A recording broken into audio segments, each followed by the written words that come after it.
말씀 마가복음 13장 24절에서 37절까지의 말씀입니다.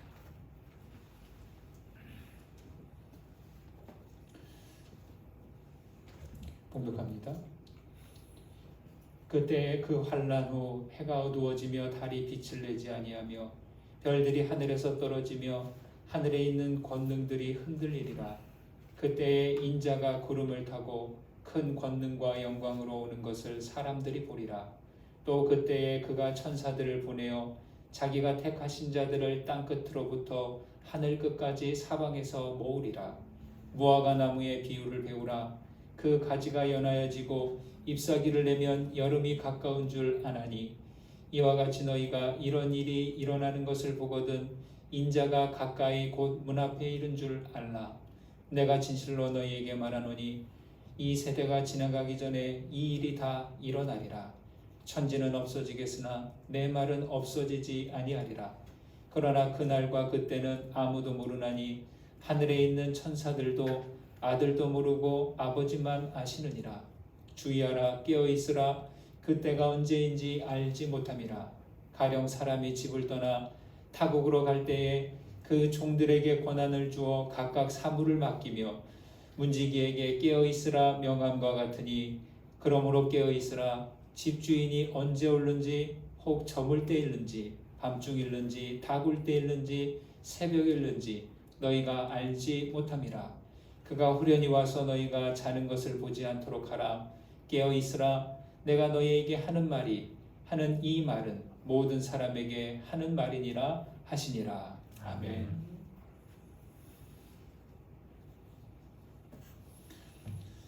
하나님의 은혜와 평강이 이 시간 각 가정에서 가정 예배로 함께 하시는 교우 여러분과 함께 하시기를 주의 이름으로 축원합니다.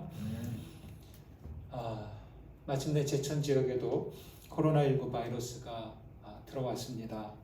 그동안 비교적 평온하게 보냈지만 한 주간 동안 감염된 이들이 36명이나 증가해서 모두가 긴장 가운데 있습니다.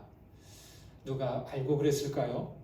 늘 그렇듯이 일상을 보내다가 알지 못하는 사이에 감염이 되고 말았습니다.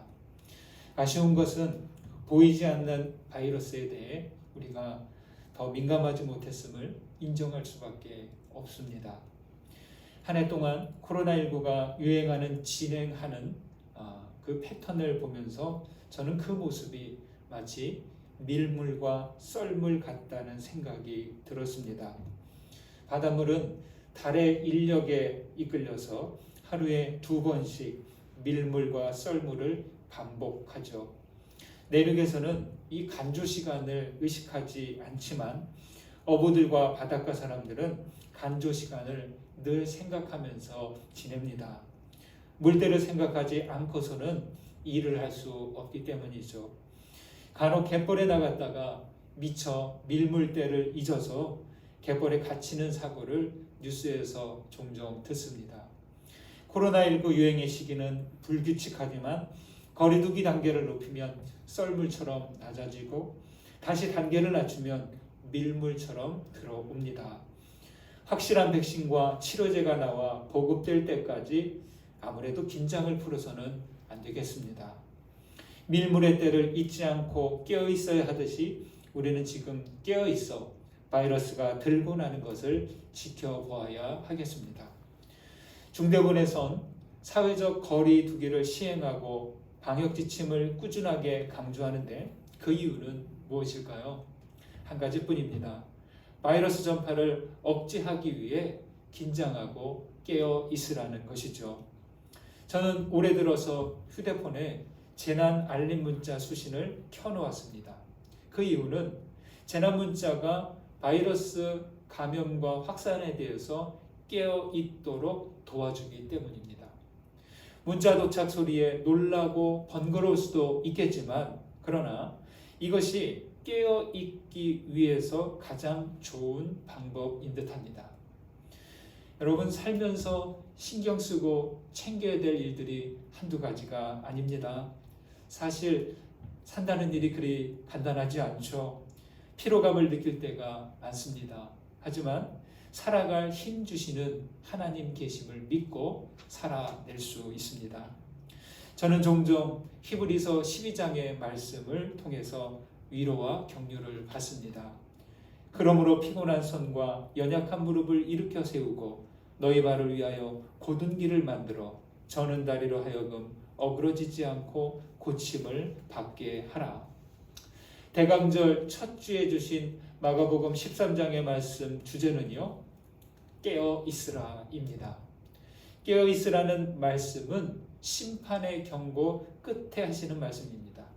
경고는 예루살렘 성전이 무너질 것이라는 말씀과 함께 시작합니다. 제자들이 성전의 건축을 보고 감탄하듯 말하자 주님께서 말씀하시죠. 이 성전이 돌 하나도 돌 위에 남지 않고 다 무너질 것이다 하시고 이어서 재난의 징조들, 환난에 대한 이야기를 해주십니다. 미혹을 받지 않도록 주의하고 특히 예수 이름으로 미혹되지 말라고 합니다. 난리의 소문을 듣게 되는데 민족들과 나라들이 서로 대적할 것이고 곳곳에 직인과 기근이 생긴다. 그러나 이런 일들이 끝이 아니라 재난의 시작이다. 또 그 다음엔 공동체가 핍박을 받고 배교와 분열이 일어날 것이다. 그런데 멸망에 가증한 것이 설 때가 있다. 그때는 매우 긴급한 상황으로 돌이킬 수 없는 때가 된다. 이 말씀을 하십니다. 우리 앞에 14절에 나온 멸망에 가증한 것은 로마가 유대교를 말살하기 위해서 성전에 제우스 신상을 세웁니다. 신상을 세운 것만이 아니라 제우스 신상에게 제물을 바치면서 돼지 피를 뿌린 그 사건을 두고 하는 말입니다. 이것은 유대인들을 경악하게 하는 아주 큰 일이 되었습니다. 13장은 아주 먼 미래의 일을 말하는 것이 아니라 주후 70년 유대전쟁 때 로마의 공격으로 예루살렘 성과 성전이 파괴되는 사건을 가리킵니다. 그와 함께 예루살렘의 지도체제가 무너지게 되는데요. 대부분의 정치적, 종교적 정파들이 사라지면서 바리새파와 그리스도교 사람들만 남게 됩니다. 이때 초대교회는 비폭력 평화를 원했기에 유대인들에게 매질을 당하며 핍박을 받습니다. 이렇게 임박한 환난을 마주한 성도들에겐 어떤 말이 필요할까요? 미혹과 핍박과 환난 가운데 있는 사람들에게 마가는 예수님께서 하신 말씀을 돌아보게 합니다. 오늘 말씀 26절과 27절을 보실까요? 다시 한번 같이 했습니다. 그때 인자가 구름을 타고 큰 권능과 영광으로 오는 것을 사람들이 보리라. 또 그때 그가 천사들을 보내어 자기가 택하신 자들을 땅 끝으로부터 하늘 끝까지 사방에서 모으리라. 환난 때에는 인자가 권능과 영광으로 오는 것을 보게 된다고 합니다. 이 말은요, 단순히 예수님의 재림을 뜻하지 않습니다. 인자가 온다는 것은 현재 세상을 지배하는 권세들이 무너질 것을 암시합니다. 예수님 활동 시절과 초대교회 시절 일반인들을 힘들게 했던 권력은 크게 두 가지입니다. 하나는 당시 세계 패권을 갖고 있던 로마 황제의 권력이고 또 하나는 성전을 중심으로 한 유대교 권력입니다.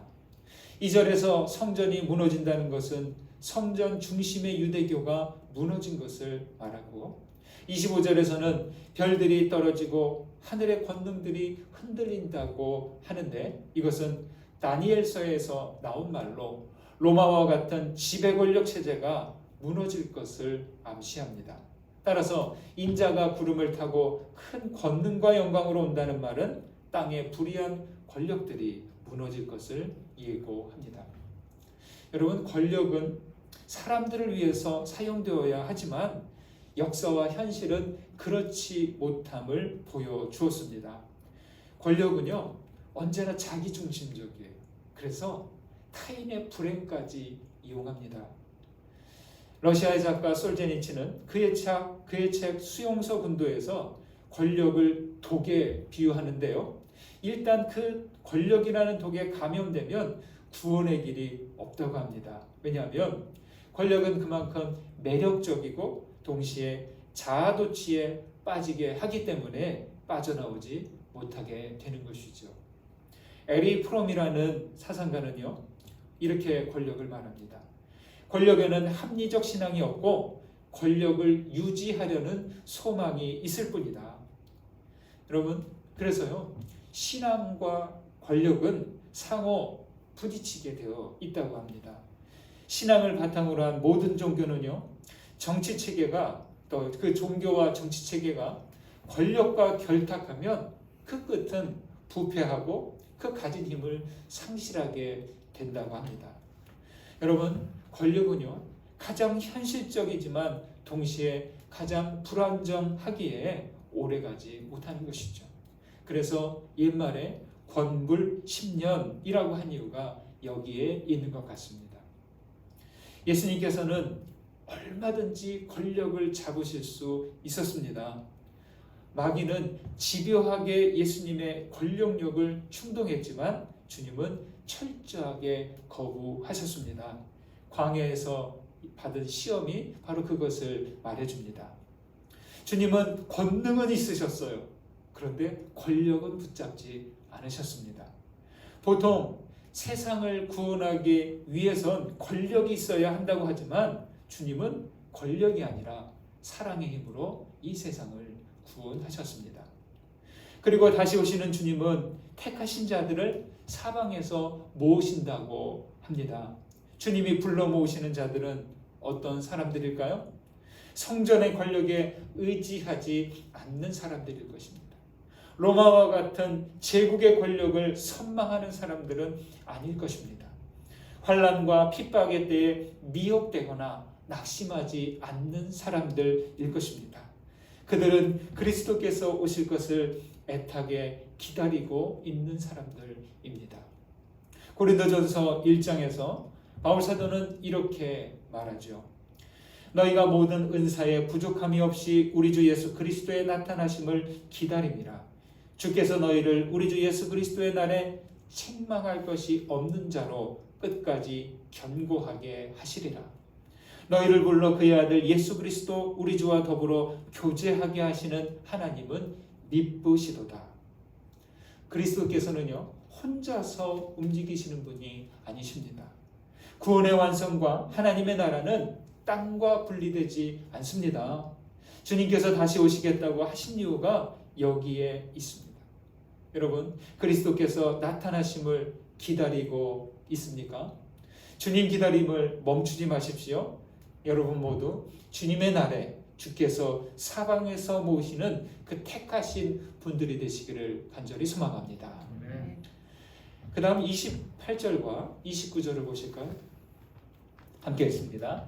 무화과 나무의 비유를 배우라. 그 가지가 연하여지고 잎사귀를 내면 여름 가까운 줄 아나니 이와 같이 너희가 이런 일이 일어나는 것을 보거든 인자가 가까이 곧 문 앞에 있는 줄 알라.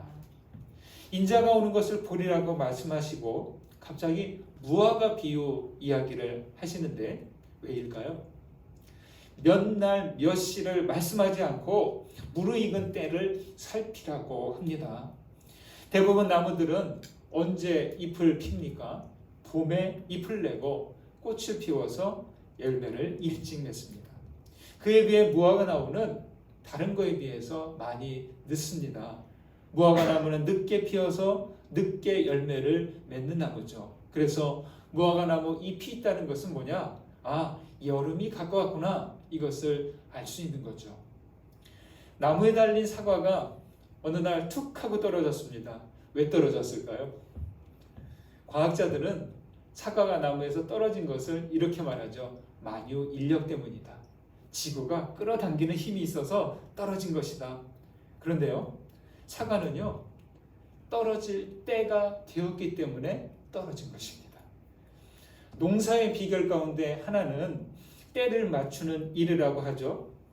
때를 맞춰서 비료를 뿌리고 퇴비를 또 덮어주고 물을 주고 가지치기를 하고 순을 솎아주는데 최종적으로 열매를 따는 일도 때를 맞춰서 따줘야 됩니다. 밥 짓는 일도 때를 맞춰야 되고 차를 우려내는 것도 커피를 내리기 위해서도 그 때를 맞춰줘야 합니다. 그렇듯이 하나님의 나라의 일도 때를 알아야 합니다.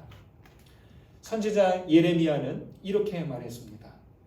공중의 학은 그 정한 시기를 알고 산비둘기와 제비와 두루미는 그들이 올 때를 지키거늘 내 백성은 여호와의 규례를 알지 못하는도다. 탄식한 것이죠. 하나님의 말씀을 알아야 하는 이유가 여기에 있습니다. 하나님의 때를 맞춰 움직여야 하기 때문입니다. 29절에서 이런 일이 일어나는 것을 보거든 인자가 가까이 곧 문 앞에 이른 줄 알라고 합니다. 여기 인자를 때로 바꿔 읽어도 됩니다. 여러분, 뉴스를 보고 재난 문자를 봐야 지역에 바이러스가 이렇게 움직이고 있구나, 그 상황을 알 수 있듯이 주의 말씀을 모르면 인자가 문 앞에 와도 모르고 때가 임박해도 모르는 것이죠. 예수님이 처음 복음을 전하실 때 이렇게 하신 말씀 기억하시죠? 때가 찼고 하나님의 나라가 가까이 왔으니 회개하고 복음을 믿으라. 때가 찼다. 이게 무슨 말이에요? 끝날 때가 됐다는 겁니다. 동시에 주님은 하나님 나라가 가까이 왔다고 합니다. 때가 다 되었지만 동시에 하나님 나라가 시작한다, 그런 얘기죠. 끝과 시작은 이렇게 연결됩니다. 다 익은 열매는 자기의 때를 알고 떨어져야 합니다. 떨어지지 않으면 덜 떨어진 열매가 되는 것이죠. 거기서 끝이고 그 다음에 시작이 없는 것이죠. 이렇게 하나님의 나라는 세상의 때와 다르게 다른 때에 잎과 열매를 냅니다. 성전을 중심으로 행하던 종교 권력은 이제 끝이다. 무력으로 세상을 다스리던 제국의 권력도 이제 끝이 되었다. 이제는 하나님의 나라가 시작된다. 그러니 회개하고 복을 믿으라. 할렐루야. 때가 임박한 것은 압니다. 그렇지만 인자가 오시는 그 정확한 시기는 몰라요. 왜냐하면 그날과 그때는 아무도 모르고 오직 아버지만 아시기 때문입니다. 그런데요, 때는 모르나 할 수 있는 것 한 가지 있습니다. 뭘까요? 깨어있는 겁니다. 깨어있는 것, 그 하나만 잘하면 됩니다. 35절에서 37절 마지막 부분을 읽어볼까요? 같이 했습니다. 그러므로 깨어있으라. 집주인이 언제 오는지, 혹 저물 때 있는지, 밤중일는지, 닭 울 때 있는지, 새벽일는지 너희가 알지 못함이라. 그가 후련히 와서 너희가 자는 것을 보지 않도록 하라. 깨어있으라. 내가 너희에게 하는 이 말은 모든 사람에게 하는 말이니라 하시니라. 오늘 말씀에서 주님은 거듭 깨어있으라, 깨어있으라 말씀하십니다. 왜 깨어있어야 합니까? 오시는 주님을 봐야 하기에 깨어있는 것이죠. 여기 보다는 블레포라고 하는데요, 13장에서는 5번 나옵니다. 그 중에 4번은 주의하다 이렇게 쓰였습니다. 보다는요, 눈으로 보는 수준이 아닙니다. 이것은 알아차림이고 깨달음입니다. 깨어있다의 반대는 뭔가요? 자다죠. 알아차림과 깨달음을 위해서는 우리의 마음과 생각이 잠들지 않고 깨어 있어야 한다는 말이죠. 농부는요, 농사와 관련한 모든 것에 깨어 있습니다. 날짜와 계절과 땅과 하늘과 바람과 비와 모든 농작물들, 순 나오는 것과 잎 나오는 것과 그 색깔과 그거에 깨어 있습니다. 축구와 야구 같은 운동을 하는 사람들은 공의 움직임에 매 순간 깨어 있어야 됩니다. 그렇지 않으면 운동을 할 수가 없죠.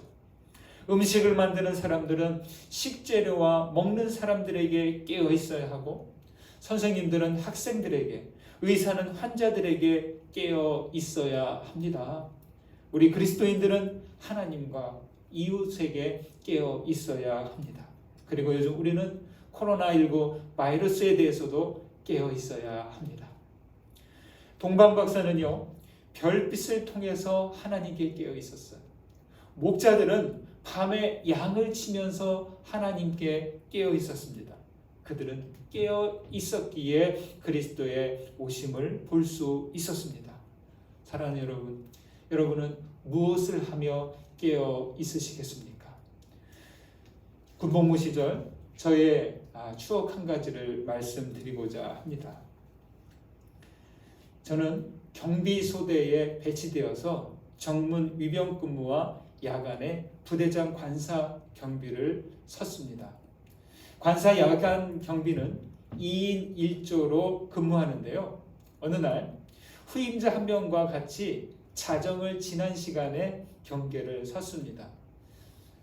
자정을 지난 시간에 경계를 서려면 한 2시간 자고 일어나서 나가야 되는 거예요. 그러니까 2시간 자고 깨어서 갔으니 얼마나 피곤했을까요?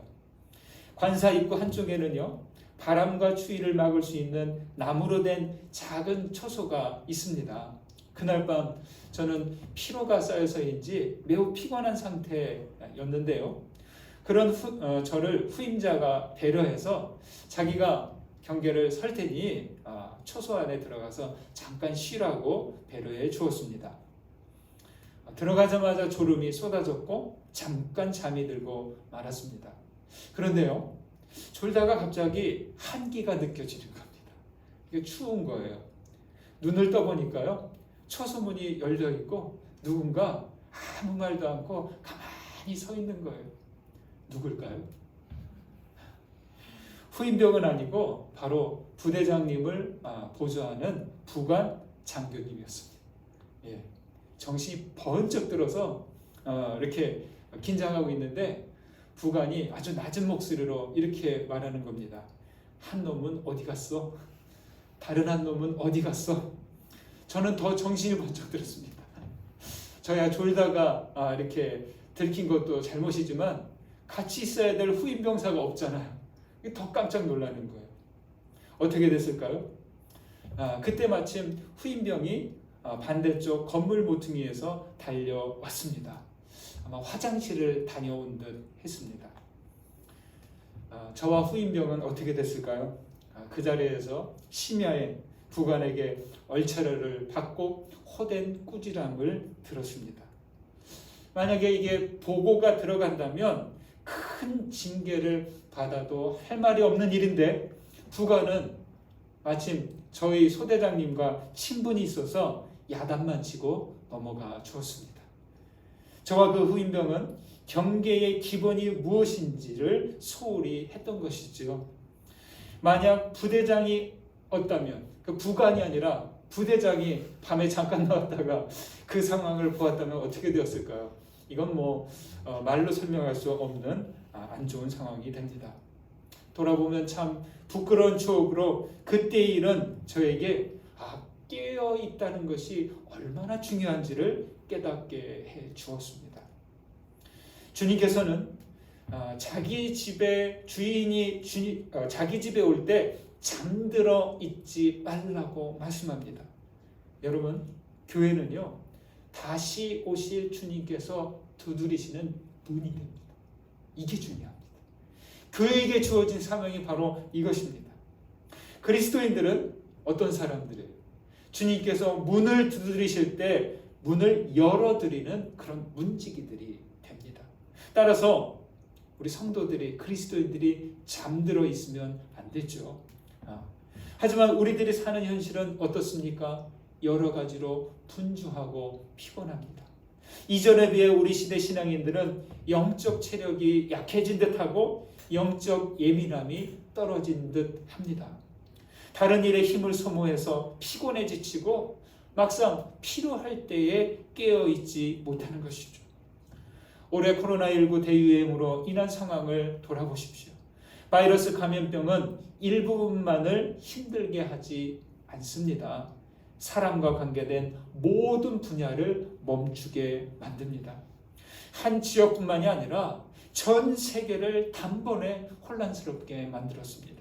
바이러스의 재난은 모든 사람, 모든 분야를 시험하는데 특히 개신교회는 이 과정에서 그 부족함을 그대로 드러냈습니다. 혼란한 시절의 그리스도인들은 그 무엇보다 하나님께 대하여 깨어 있어야 하겠습니다. 한 해 동안 바이러스로 인한 피로감이 쌓여 많이 힘드실지를 생각합니다. 부디 피곤한 손과 연약한 무릎을 일으켜 세우셨으면 합니다. 때가 가까이 왔고 그리스도께서 가까이 오셨습니다.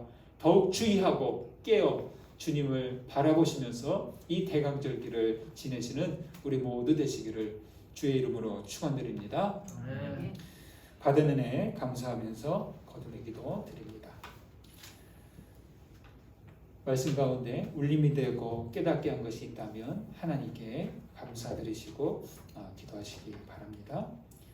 함께 기도합니다.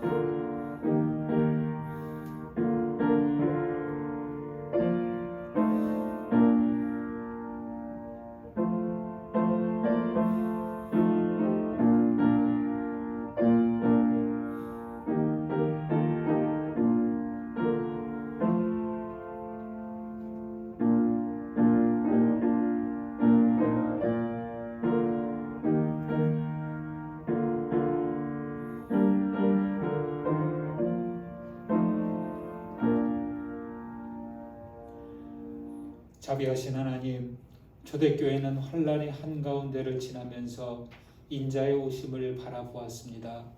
주님, 성도들을 깨어있게 하시고 택하신 자들을 모아 단단한 믿음의 공동체를 이루게 하시니 감사드립니다.